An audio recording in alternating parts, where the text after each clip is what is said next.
आज आपण अशा एका राजाबद्दल जाणून घेणार आहोत ज्यांच्याबद्दल लिहायचं ठरवलं तर आकाशाचा कागद आणि समुद्राची शाई जरी केली तरी ती अपुरीच ठरेल. ही अतिशयोक्ती नाही, हे वास्तव आहे. आणि हे फक्त माझं मत नाही तर संपूर्ण हिंदुस्थानच्या मनात रुजलेली भावना आहे. म्हणूनच छत्रपती शिवाजी महाराज फक्त इतिहासातील राजा नाहीत, ते हिंदू हृदय सम्राट आहेत.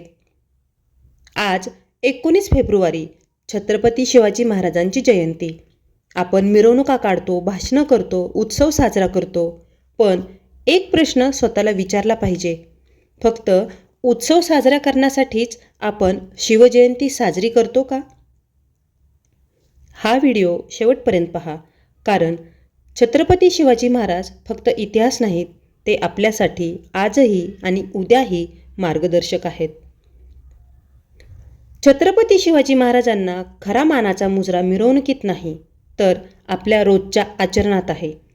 त्यांच्या आयुष्यातील एक तरी विचार, एक तरी मूल्य जर आपण रोजच्या जीवनात उतरवलं तर तोच छत्रपती शिवाजी महाराजांना खरा अभिवादन ठरेल.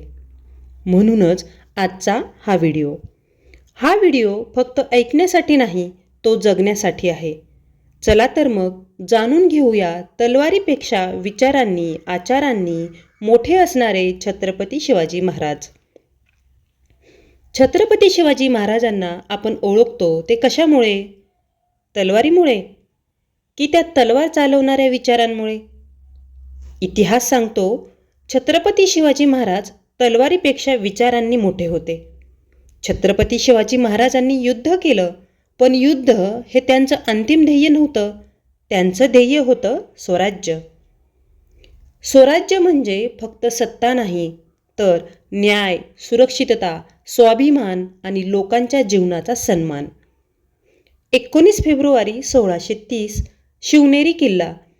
एका सामान्य वाटणाऱ्या बालकाचा जन्म झाला, पण त्या बालकाच्या डोळ्यात सामान्यतेला नकार देणारी आग होती. आई जिजाऊ, ज्यांनी पाळण्यातूनच रामायण, महाभारत, धर्म, न्याय आणि स्वाभिमान दिला. शिवबा, हे अन्यायाचं राज्य आहे आणि अन्यायाविरुद्ध उभं राहणं हेच खरं धर्मकार्य आहे. या शिकवणीमुळे स्वराज्याची पायाभरणी झाली आणि शिवरायांच्या बालमनात स्वराज्याचं बी पेरलं गेलं. वय अवघं 16-17 वर्षांचं, पण निर्णय राजालाही लाजवेल असे होते. तोरणा किल्ला जिंकला, पण हा विजय तलवारीचा नव्हता. हा विजय होता धाडसाचा, नियोजनाचा आणि आत्मविश्वासाचा. छत्रपती शिवाजी महाराजांनी दाखवून दिलं की सत्ता किंवा राजाचं पद वारशाने मिळत नाही, ते कर्तृत्वाने मिळवावे लागते. मावळ्यांना ते म्हणत नव्हते की माझ्यासाठी लढा, ते म्हणायचे आपल्या स्वराज्यासाठी लढा. म्हणूनच ते फक्त सेनापती नव्हते, ते माणसांना जोडणारे नेतृत्व होते.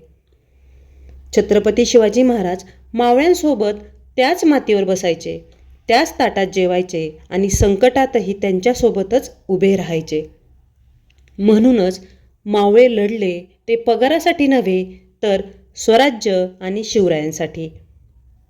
स्वराज्य उभं राहिलं ते फक्त किल्ल्यांवर नाही, ते मावळ्यांच्या निष्ठेवर, त्यागावर आणि मावळ्यांच्या श्वासात, रक्तात, हृदयात धडधडणाऱ्या स्वप्नांवर उभे राहिले. छत्रपती शिवाजी महाराज विजय मिळवल्यावर सर्वात आधी मावळ्यांचा मान ठेवायचे. कोणी जखमी असेल तर स्वतः विचारपूस करायचे. कोणी मृत्युमुखी पडले असेल तर त्या कुटुंबाची जबाबदारी घेत असत. छत्रपती शिवाजी महाराज हे फक्त सिंहासनावर बसणारे राजे नव्हते, ते माणसांच्या मनावर राज्य करणारे जाणता राजा होते. इतिहासात राजे बरेच झाले, पण राजासाठी प्राण देणारे मावळे छत्रपती शिवाजी महाराजांनाच लाभले. कारण हा राजा आदेश देत नव्हता, तो माणूस म्हणून जगत होता. म्हणूनच कितीही साहसी, कितीही भयानक प्रसंग असले, मावळे आपल्या राजाभोवती ढाल बनून उभे राहिले.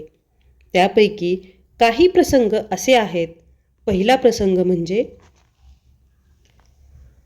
घोडखिंड अरुंद आहे, समोर शत्रूंची गर्दी आहे आणि मागे शिवराय. बाजीप्रभू जखमी आहेत, देह थकला आहे, पण मन अजून उभं आहे. ते दात आवळून म्हणतात, राज पुढं गेलं पाहिजे, तोवर म्या इथंच उभा हाय. माझं राज्य सुरक्षित पोचेपर्यंत ही तलवार थांबणार नाही आणि म्या मागं हटणार नाही. ह्यो मी शिवरायांना दिलेला शबूत हाय. तलवार पुन्हा उगारली जाते. प्रत्येक वारासोबत स्वराज्याचा श्वास टिकवला जातो. दुसरा प्रसंग पन्हाळ्यावरील जिवा महालाचा. क्षणाचा खेळ. एक वार शिवरायांवर येतो आणि त्या क्षणी जिवा महाला स्वतःला पुढे झोपतो. शिवरायांवर वार चालणार नाही, आधी म्या पुढं जाणार. वार थांबतो, इतिहास श्वास घेतो आणि शब्द जन्माला येतात. होता जिवा म्हणून वाचला शिवा. आणि असाच सिंहगडावरील तिसरा प्रसंग. लग्न घरात आनंद आहे, पण मन सिंहगडावर अडकलं आहे. तानाजी ठामपणे म्हणतात, लग्नाचं काम थांबू दे, पण स्वराज्याचं काम थांबता कामा नाही. रात्रीचा अंधार, कड्यावर चालणारे मावळे आणि सिंहगडावर घुमणारी गर्जना. हा गड म्या जिंकणारच. जिवंत आलो तर बघू, नाही आलो तर स्वराज्य उभं राहील. गड जिंकला जातो, पण सिंह पडतो. शिवरायांचे शब्द इतिहासात कोरले जातात. गड आला, पण सिंह गेला.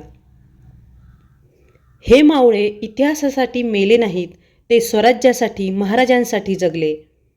मावळ्यांनी घरदार सोडलं, कुटुंब मागे ठेवलं, पण स्वराज्याची मशाल पेटवली. कोणी पाणी वाहिलं, कोणी गुप्त बातम्या दिल्या, कोणी किल्ले राखले, कोणी प्राण दिले. स्वराज्य हे एका तलवारीने उभं राहिलं नाही, ते हजारो मावळ्यांच्या त्यागाने उभं राहिलं. आज आपण छत्रपती शिवाजी महाराजांचा इतिहास ऐकला, पण खरा प्रश्न असा आहे की आपण त्यांच्या विचारापैकी एक तरी विचार आपल्या जीवनात आणणार आहोत का? कारण छत्रपती शिवाजी महाराजांना फुलांची गरज नाही, त्या मिरवणुकीची गरज नाही. त्यांना गरज आहे आज या दिखाऊ दुनियेत माणूस बनणाऱ्या माणसांची. दिखाऊ दुनियेत का म्हणायचं तर आज साधी कोणाला मदत केली तरी ती व्हायरल केली जाते. मग हे दिखाऊच आहे की नाही? आणि जर आजचा हा व्हिडिओ तुम्हाला थोडासा तरी बदलायला भाग पाडत असेल तर समजा छत्रपती शिवाजी महाराज आजही जिवंत आहेत, तुमच्या, माझ्या, आपल्या सर्वांच्या मनात आणि त्या आपल्या कार्यात. जय भवानी, जय शिवाजी. छत्रपती शिवाजी महाराज की जय. धन्यवाद.